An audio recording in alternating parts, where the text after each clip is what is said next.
DR Sports post-game live, one of the biggest games of the season already done and dusted, and Manchester United were the victors. I've got the guys here with me, Kojo, Sophie. AGT will be joining us very shortly. Doyle, commiserations on that one, mate, but we'll talk to you a little bit later. But I've got to go with Man United because I think starting with the victors is only fair, and they've taken a big bashing. So I think it's time for a bit of praise tonight. A lot different tonight from Manchester United. Yeah, the energy, the desire, we haven't seen that in a long time. It's not just a 12-month thing. It's not something that we've seen on the Ole. We haven't seen this. I haven't seen this probably since we beat Man City 4-2 under Van Gaal. It's been that long. You know, a real passionate performance, a real aggressive lineup, a real aggressive approach to the game. And big decisions made by the manager. Ronaldo benched and Martial, so our normal strikers not starting. Maguire benched as well, captain. It's a big start. It's a big change, and it paid off. So we needed that, and yeah, it's been a long time coming. So, what is the difference? A week is a long time in football, isn't it? And it's chalk and cheese. Chalk and cheese. What's the difference? I think that obviously Brentford and Brighton, both of them, but especially last weekend was really embarrassing. Like really embarrassing, getting absolutely peppered, scoring they scoring so many goals against us in a short period of time. We had to bounce back today, and I think Liverpool. It was on a knife edge. You could either make or break your season. It's one of them. Like if we'd have got absolutely battered today, then you fear for us going into season. But I felt like we had to be better, and we always question mentality. But that was the biggest thing for me today. We were at it from the start. Players like Martinez, Varane celebrating clearances. Like you want to see that from your defenders. We haven't had any like resolute defending for a long time, and today I think we saw that. And you know what? There's been so many times where we've played a game, and I've struggled to find a player of the match. I've struggled to find one player to praise. Today it's the opposite. I could praise all of them. Yep. And I know that you were obviously screaming about Martinez and Bruno and their antics and stuff, but in big games like that, like we haven't had that knack for getting over the line. We haven't had that. So today, I think the mentality was a big thing as well. Like I said, we had to bounce back. Ten Hag got the changes right. Protests and everything could have been a distraction, but I feel like it's kind of spurred them on even more. And Casemiro is coming into like a full sense of optimism now, isn't he, into this team? But yeah, we have to build on this now, though. It was weird, wasn't it? Do get your questions in, by the way. We will be reading questions as we go. But it was strange, wasn't it? Because we was talking about in the build-up, and Doyle, you said you was quite confident because of this. They was booing the Manchester United players as they was walking in the tunnel, which is a very strange thing to do. I think that's what I don't know why you would ever do that. Because listen, I've been in them positions before. When you hate the regime, but you've got to support the team. You've got to support the team. Like booing your players before kick-off, when they're walking back into the tunnel from a warm-up, is unforgivable, really. They need to be better than Manchester United fans in that situation. They need to differentiate who they're protesting against. I think it's out of context. Like we don't know, we weren't there, but it could have been, I don't know, Ronaldo was walking down, and obviously we know about his unrest. And certain fans, you've already said earlier, you wouldn't take him anywhere near the lineup, and certain United fans will have that feeling towards him. Like it could have been Ronaldo. Like I doubt it was at the main, like at the team, but I mean on social media and that this week it's all been about. Of course we want to beat Liverpool, but the biggest thing was the protest, the Glazers out protest. And I feel like today, like there was a lot of people protesting, which is fantastic. You got people on social media like myself who are obviously pushing that as well. And we all know it's not going to be a quick fix. It's not going to be, we beat Liverpool today, that's it, we're going to win the league, or we're going to get top 4 automatically. It doesn't work like that. You've seen week in, week out, anybody can beat anybody in this league. And today, luckily for us, we've beaten Liverpool, but it's one of them, like, we need to bring that same mentality, that same grit, determination to every single game, because if we don't, then we'll come unstuck again. Doyle, it was quite tough to watch, wasn't it, for Liverpool fans? Telling me, Nicky, lads, telling me, lads, yeah, it was. It was very painful, lad. Yeah, it was. I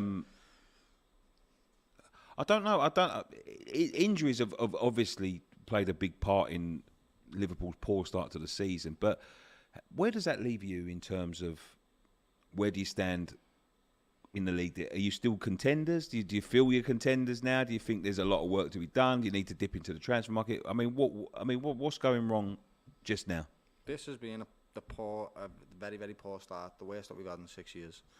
I'm still not going to give a hope that we can win the league, because why would they? It's 3 games in. Yeah. Man City got beat by Man United, who were a very poor side in 2019-20 by Ole. So it happens.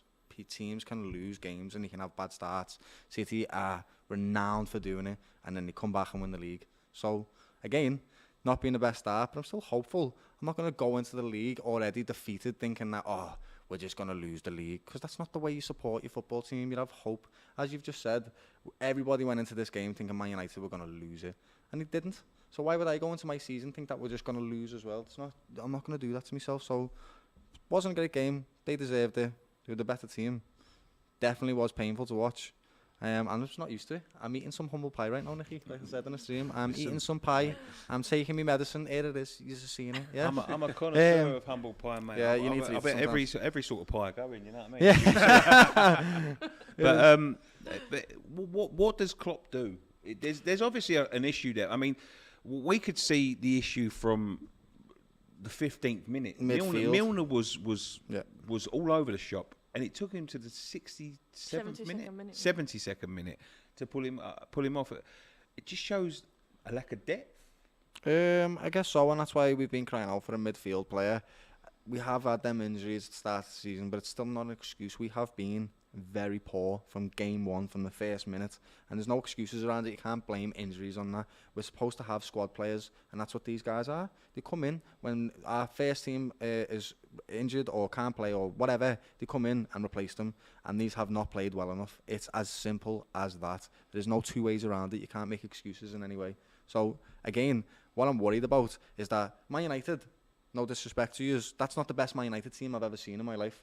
But they still beat us. We're a better team than them, and they still beat us. That's what worries me. How a team can still, who are not as good as us, beat us. So how do we work around trying to get better tactics, better desire, better movements on the ball? Because the Liverpool team that I've seen, then was stagnant. It was clunky, slow. Not having Darwin Núñez there as effective. Obviously, you haven't got Mane anymore. You haven't got the likes of Jota. Like, you're kind of working on a brand new system. Do you know what I mean? And you've had the same system. Like, you could literally name your first 11 consistently on a consistent basis for the last God knows how many seasons. And then this season, obviously, with injuries, with people moving on and whatnot, it has been a disruptive start, hasn't it? And obviously not investing as well in the transfer market, apart from Darwin and Cavallo. I don't want to miss that one out. But it's not a coincidence, is it, that Mane's left and we've not won our first 3 games? It's definitely not a coincidence. Not clicking, is it? It's one of the best players in the world. So, like I said, misses 20 goals a season, misses hard work, misses the standards that he sets for the rest of the team. But again, it's not just down to Mane not being there. It's the whole team. They're not stepping up. And then it seems like it's almost a bit of complacency for me. I said this in the stream. We've been so good and we've set high standards so high that it seems like we can just fall back into that. And that's not where we're at right now. We're at a transitional stage where we are losing players that were our spine, and now we're having to go into younger players like Núñez, like Elliott, like Carvalho to take up these roles that they've never played before in teams that they've never been pressurised like this. This is a completely different environment for us, and it's Klopp's transitional period. He's done it once before. We've just got to be patient with him now, and I think it's just difficult for us right now. It's difficult to be patient when you've won everything. It's very hard, but I'll always back Klopp. I don't think he's doing anything wrong at the moment.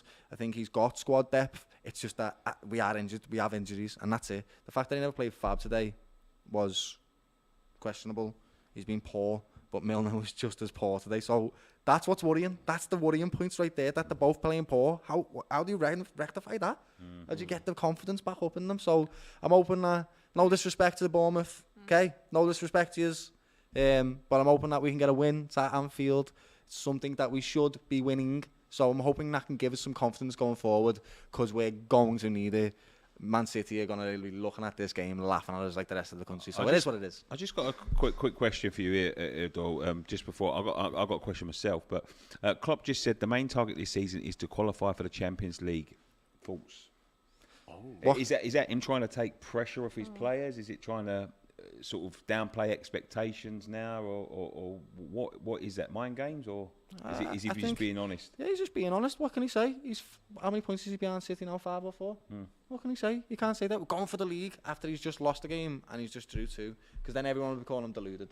It's one of them things. You can't say anything in the media, because whatever you say is going to be twisted against you. So I don't know what you want him to say, guys. I think I'm in the same thought process right now. If you've just drawn 2 and you've just lost against a team now, probably not thinking of winning the league, are you? You're just thinking of getting in the next 3 points and trying to see what you can do best. One thing I know for sure is Man City will lose.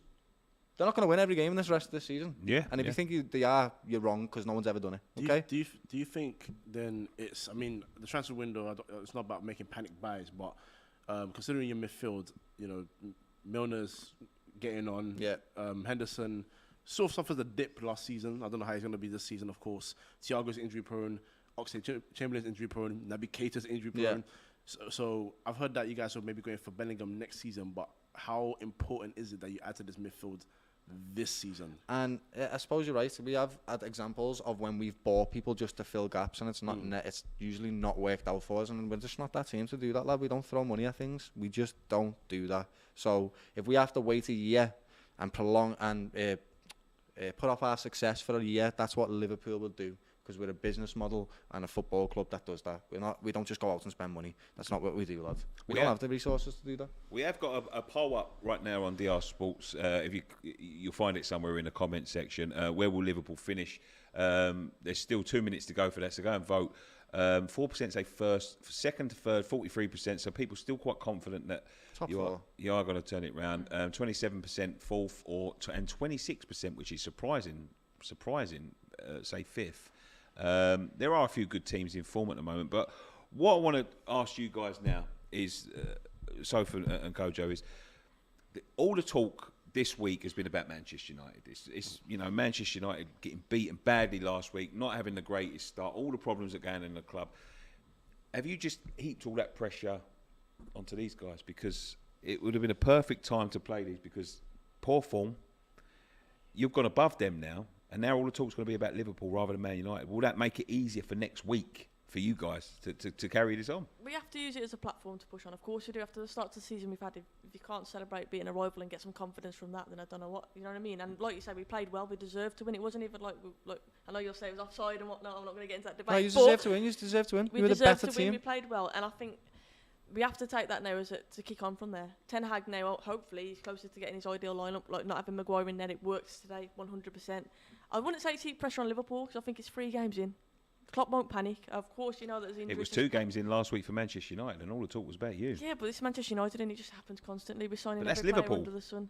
I'm not a Liverpool fan, obviously, and I can't talk on behalf of Liverpool fans. But I just think it's early days. Bournemouth, I think next game is a really big game for you guys, and I think if you can get a few goals against Bournemouth, then I'm sure the confidence will come into the team. I think it's a confidence issue because of the bad start. Like you say, you're not used to it. Certain young players are coming into it. I think it's a confidence. I think once you get 1 win, I think you'll kick on from there. So I don't think you should be too concerned about that. And I don't think there'll be too much pressure. But in terms of United, we have to kick on now. I think what we need right now is a manager to just keep the players focused more than anything. Man United will always be on the news, no matter what, because tomorrow is going to be more Glazer out stuff. It's going to be more transfer window stuff. It's still going to be more links, players coming in, coming out. Will Ronaldo stay? Will Ronaldo go? We don't need the players to be distracted by that. We need the players to say, okay, we got this game. This is a huge win. It's confidence boosting. Forget about what you want to achieve this season. You've beaten Liverpool. Like, that's your major rival, regardless of whatever form they're in. Yeah, exactly. You've beaten Liverpool. So where do you go forwards from there? Because you have 2 devastating losses, but now you've beaten one of your biggest, the biggest rival of yours, and one of the big boys in European and world football right now. So where do you go from here? Where do we step up? So if we've added Casemiro and now we're thinking about doing that, adding someone else, great. But the players need to stay focused. Look forward to the next game and say, we need to continue this and get another win on the board. And we can't be complacent as well. We can't be like, we not. beat Liverpool now, we can just stroll around next week again. Because we've seen that too often from these players. That's why I always talk about mentality. But it's almost like it's like entitled. We play for Man United, it's gifted to us. It doesn't happen like that. Premier League is a tough league. Week in, week out, like I've already mentioned, anybody can beat anybody. We can't rock up against Southampton. Absolutely. You know what I mean? Like, we have the first 2 games of the season. We need to build on this performance now. Yeah, guys, do get your questions in. We want to answer some questions. Get your questions in for these guys, whatever you've got. Still need to protest? Yeah. Yes. Of course. Yes. That's a silly question. The Glazers' takeover in the first place was an absolute disgrace. We didn't need it. It shouldn't have happened. And then on top of that, if you're talking about takeovers now that happen, technically what their takeover is illegal. And they've taken 1.5 billion out of the club. They put their debt onto the club. I can go on and on and on. Quite frankly and quite simply, they should not be in charge of this club, of any club in general, actually. And we need to get them out. So this has been something that we've been protesting since the first day, before they were even owners of the club. We've been protesting their ownership, and that will not stop until they leave. I want to get Doyle involved in this as well, because they've had protests against owners. We've had protests against owners. You guys are having protests against owners. The worrying thing for me about football at the moment, in terms of these protests, is you're getting more and more. They're not people. They're corporations that are using these as a cash cow. And you look at the likes of what's happening at Barcelona at the moment. Barcelona are going to go to the wall. They're in big trouble. One of the biggest clubs in the world, in world football. And, you know, football teams are not just businesses. They are pillars of communities. And these corporations are coming in and sucking the life out of everything, sucking everything out of the community. And let's be honest, they'll just leave them to rot. As long as they get their money out, they don't really care about what happens. It's a big problem, isn't it? It's terrifying. Money in football is ridiculous. And we've got to look at it. There's going to come a time when the football world has to look at where that money comes from. We already see an example of it in Chelsea, yeah? It's gone past the line. We're having, in my opinion, World Cups in Qatar, which is questionable in its own way. The game itself, the essence has been taken away from it. Football clubs belong to us. Me, you, all of us, like this, our clubs belong to us. That's why they were created, for our communities. That's why cities like Liverpool and Manchester were so successful, because they were very poor. They had no money. Do you know what they had? They had the football clubs, and they were that's where they could breathe the life on the weekend. You know, when you've been working in a steel factory or on the dock, lad, and the only thing you've got is the game on a Saturday. That's what that belongs to, lad. And football's been turned into this conglomerate thing run by organisations like the world is. It's no longer run by countries, it's run by corporations, and that's the way it is right now. And again, there's going to have to come a time when we check where this money comes from, and we don't know when that'll happen. I don't know, because the money in football, it's run by profit. So what can we do to change that? Who knows? I'm not a financial person. It's a worrying time. It's a worrying time. Yeah, it is a worrying time. But hopefully, I mean, we need a big club like Manchester United, I think, to step up and do something in terms of getting these corporations out, because it just will go to show that there still is power in the fan. I mean, I see loads of comments coming in, and I've got a couple of questions. Loads of comments in. This is Winnie SM. Where are all the Glazer out songs now they've won? Hypocrites, throw their toys out the pram just because they're not top anymore, and all that sort of thing. I don't think it's about that. I don't think it's about that. You just want them out now after they just winning. You still want them out. Of course. Precisely. You're missing the point. Before the game, like the protests were insane, absolutely insane. The numbers, the flares, everything. We can go into detail about it. It's the whole point is being missed because we won the game, so we can't be happy that we beat Liverpool Football Club. Literally, our back and forth has been insane. You said we ain't beat you in 6 years. Yeah. And they beat us at Old Trafford, 5-0 last year, Anfield 4-0. We can't be happy that we beat Liverpool because of what? Come on, man. We'll keep protesting. Like you said earlier, you support your team regardless. That's nothing to do with the owners. If you want the owners out, you still back your team. Like, I'm not going to not support Manchester United because the Glazers are in charge. I'm just going to want the Glazers out. Like, it's like Casemiro coming in and people were celebrating the signing, but still saying Glazers out, and people are like, well, you can't do that. Yes, you can. He's a good signing, but still, the scenario was just bizarre. Do you know what I mean? And Absolutely. it's shambolic. The whole window's been shambolic again. But so it's difficult. It's very difficult. You can't. I say about Liverpool myself how Liverpool have been built by not spending all this money and whatever else, and that's because we've had business-minded owners in FSG that have took us from despair to making money.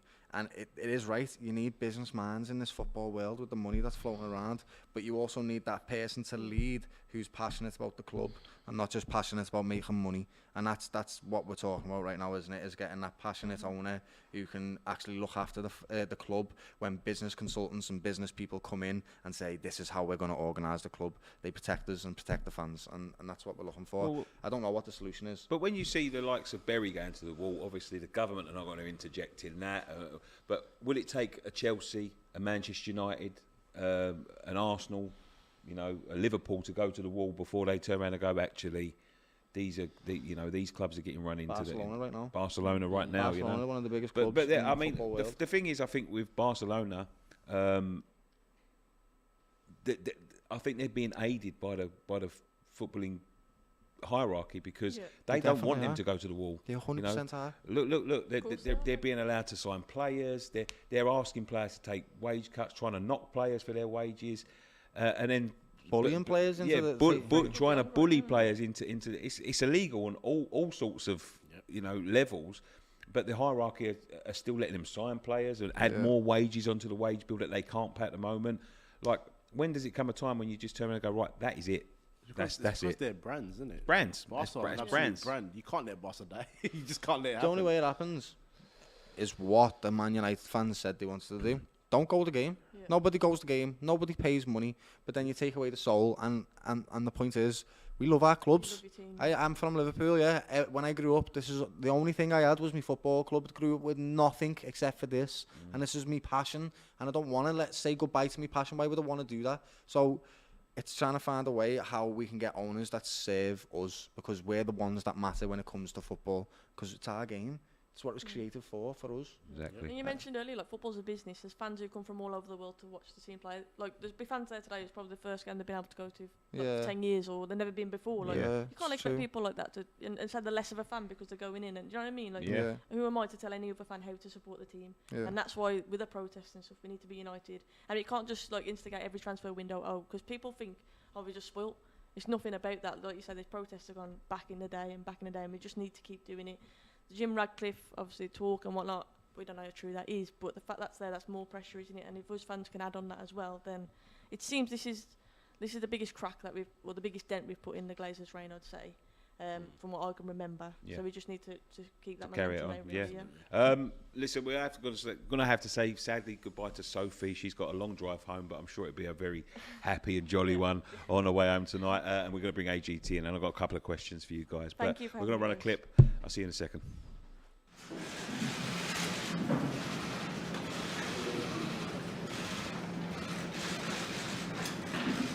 Es verdad que no vamos a jugar la Champions este año en el Manchester, pero creo que voy para el Manchester United, el equipo más grande del mundo, y quizá puede ser uno de los del momento, no, y hay que ser honesto, de momento no, pero puede ser uno que compite con la grandeza del Real Madrid. Nuevos retos, nuevos objetivos, probar una liga diferente, probar una cultura diferente. Yo sé que lo que he ganado en Madrid, la historia está hecha y nada se cambia ya.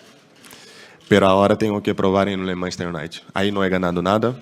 Voy como otro jugador que quiero ayudar al equipo, que quiero ayudar como ayudé en el Madrid, en el día a día. Y el principal de eso son los nuevos retos, los nuevos objetivos de mi vida y con toda ilusión del mundo de tener este nuevo reto. There we go. We're back with AGT and the guys are still here. Thank you so much, Sophie. We've just seen Casemiro's press conference there. He's going to be a happy boy tonight, isn't he? He's going to be delighted. Didn't he say he wanted to win the title? Yeah, he did. He said that. Does he know he's joined? He does. I'm joking. No, it's true, but he's ambitious. He's won everything with Real Madrid, so how can he not want to win the title? You know what I'm saying? That's why. But he's realistic. He says he knows they're not a Champions League side right now. He knows that they're not competing on all fronts next to City and Liverpool. But that's their ambition. Like, we want to rebuild this team, and he wants to be a part of that. And I respect that. He's coming for a challenge, and he's embracing the challenge. Like, he wants to be part of making Man United successful again. So yeah, I respect that. AGT's in the house. How are you, mate?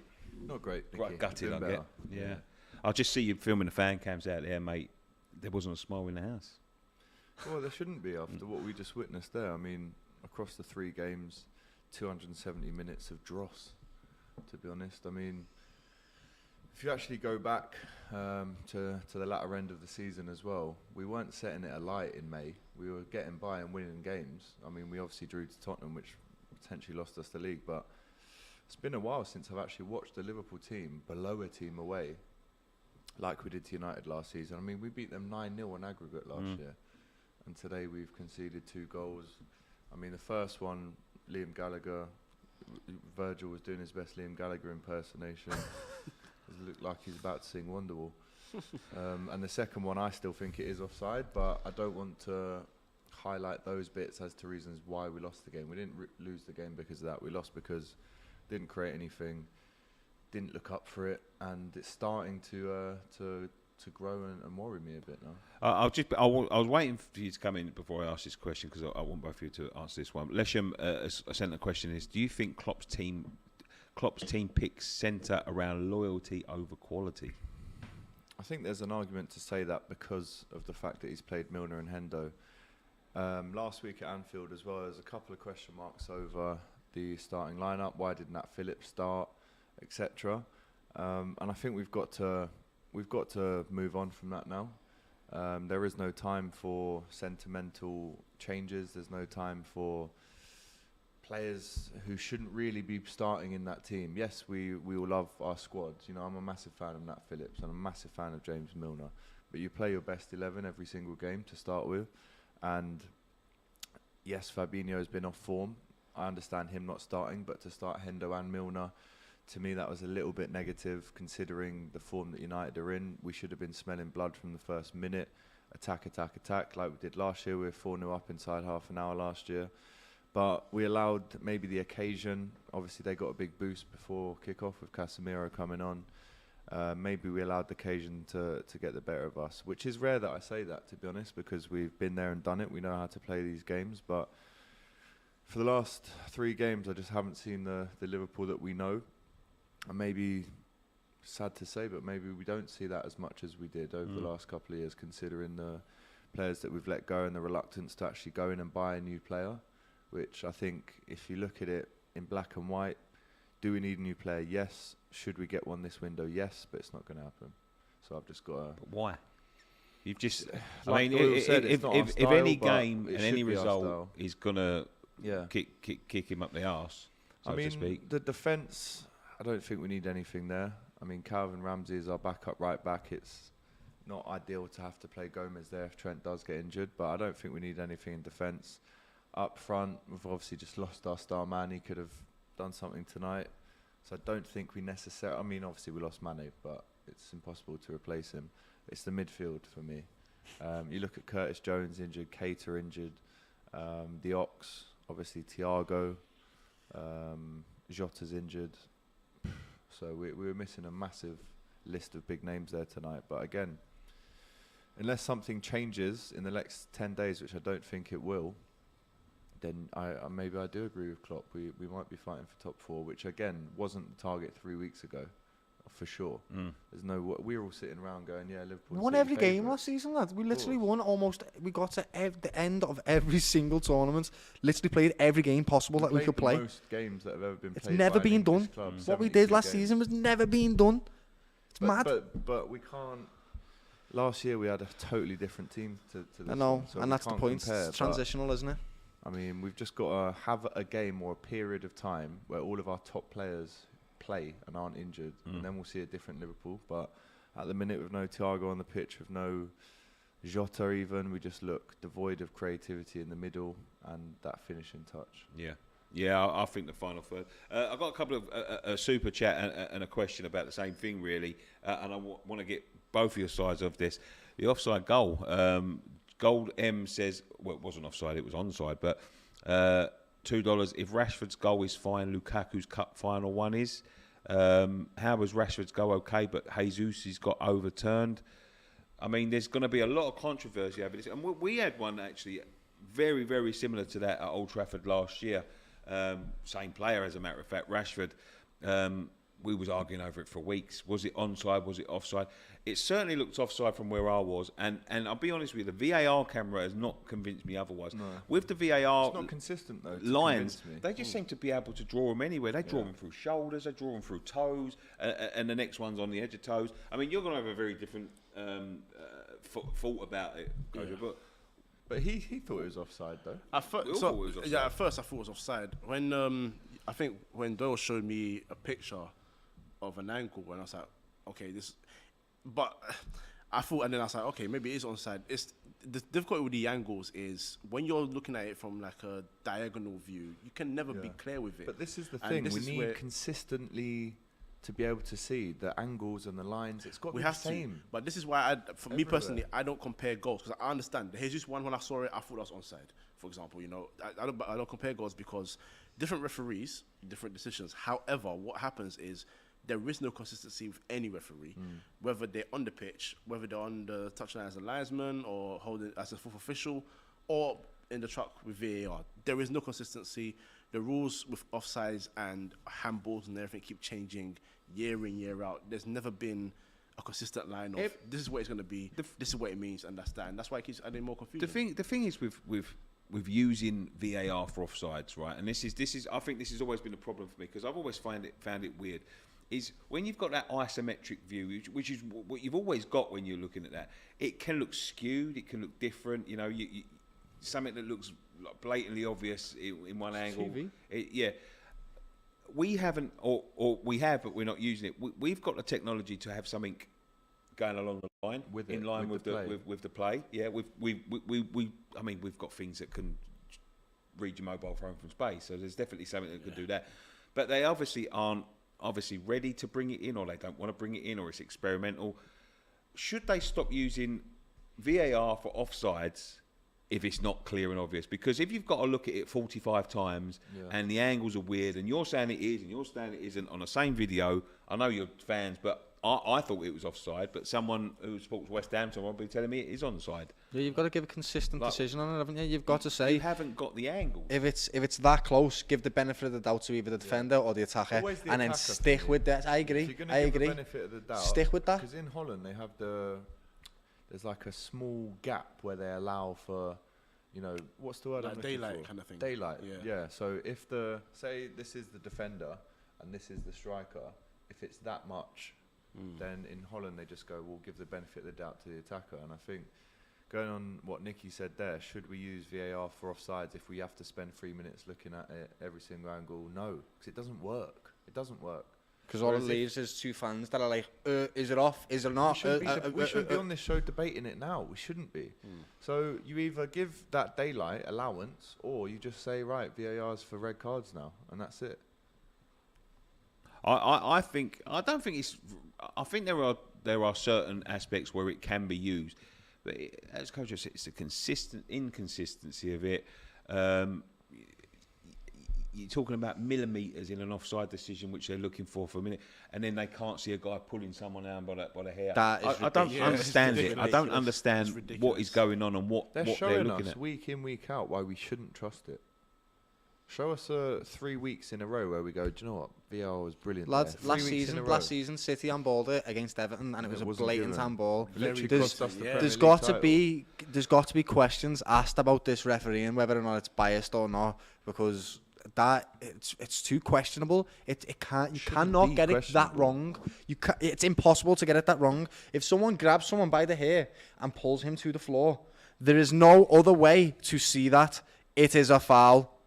That is it, and that's not even my game. I don't care about that game, but it's still really wrong, and it's an example of the bad officiating that's going on in this country. And that's not to say why Liverpool lost. We didn't lose because of bad officiating, but there's a lot of it going on in this club. Who was it that come out the other day? Pearson. Come out and said Nigel Pearson, he wants to quit football because the officiating is that bad. He's sick of the stress of feeling like he's going to lose his job because someone's made a bad call. And I get it, there's human error involved in this, but that's the point of VAR. If you can't get a video replay of someone pulling them to the deck off by their hair, then what's the point in having it in any way? There's no point. It's just, and I don't even like Chelsea, so here you go. The thing is that we're 4 seasons into this now. It's not like it came along yesterday and there's still, you know, there was always going to be teething issues with things. But as I say, with things like offside, I'd rather just someone make a mistake with their eyes. You know what I mean? Like, you know, I'd rather the linesman. You know, we all whinge about, we all moan about it, but it happens. When you've got a guy watching it for 3 minutes and you still can't decide, and they just go. It's like tossing a coin. Just stop it using it for offsides. You know, use it for things that the referee won't be able to see, even if he was there. You know, like someone punching someone off the ball.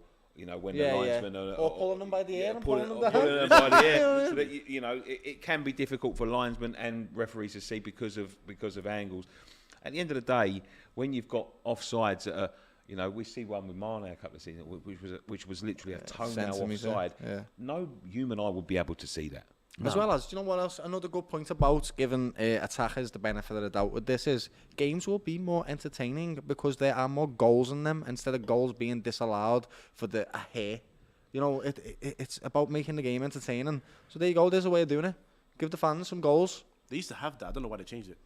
Mad. They used to have it. I'm not a referee. I'm not the decision maker, but I know that this is infuriating so many people. I'm going to be honest, right? I think there was less mistakes made when it was in real time than since VAR's started looking at it. Yeah. I think there's more mistakes being made with VAR because it's so inconsistent with how they draw the lines. And that was the whole reason why we got VAR in the first place, because the decisions were inconsistent, and this robot was supposed to make everything daylight clear. The people that are handling it are the same inconsistent people. So where's the change? So where's the You know what I'm saying? where's the logic in that? Well, Yeah. you don't know what you're doing. I tell you what, to help you, give you this machine, but you've got to operate the machine, but you don't know what you're doing either. So it's like, So nothing's going to change. It's the blind leading the blind. Crackers. But yeah, listen, we're going to finish it up there. Thank you so much, guys, for joining us. Thanks for the questions as well. Congratulations, man. Thank you. Man United can push on from here. I hope so. I mean, look, for me, on a personal level, this is my first win here on the Rugby Sports, so needed. But yeah, we need to push on. Just try and get as many wins as possible. Try and get into the top four. That's the pressure, man. Tottenham are good.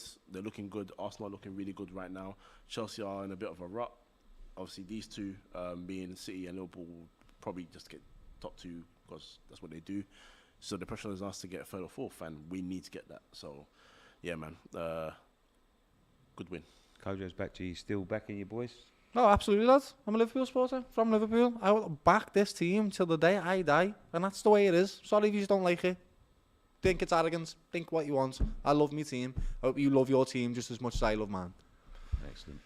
We'll be back. It's August. You know, let us get into the Champions League rhythm. Let us start putting a few wins together. Let us get Konate back in that defence with Virgil. Let us get Thiago back. We're missing a whole spine. Jota back. Nunes back. Then we see a different Liverpool. But over the last 3 or 4 years, rarely can I remember a time where every single week, which is a luxury, I admit, but every single week we're putting our best players out because they're just not, we can't, they're all injured. Yeah. And once we see that, I think we see, like I said, a different Liverpool. But tonight, Well done, United, innit? you have to Play give the better. credit to United. This is their first win against us in like 13 games or something, 6 years. So, you know, it's one of them. We have to take Fantastic. it. Thank you very much, guys, for joining us on DR Sports tonight. It's been a big evening. Subscribe if you're new around here. There's loads going on DR Sports. It's growing every day. We're trying to get to 250,000 subscribers. We'll get to 220,000 first, but 250,000 is obviously a benchmark, so get us to that. Thanks to all the new members. If you want to become a member, there is links in the description. Yeah, and we'll leave it there. Thank you very much, guys. Thank you, and good night.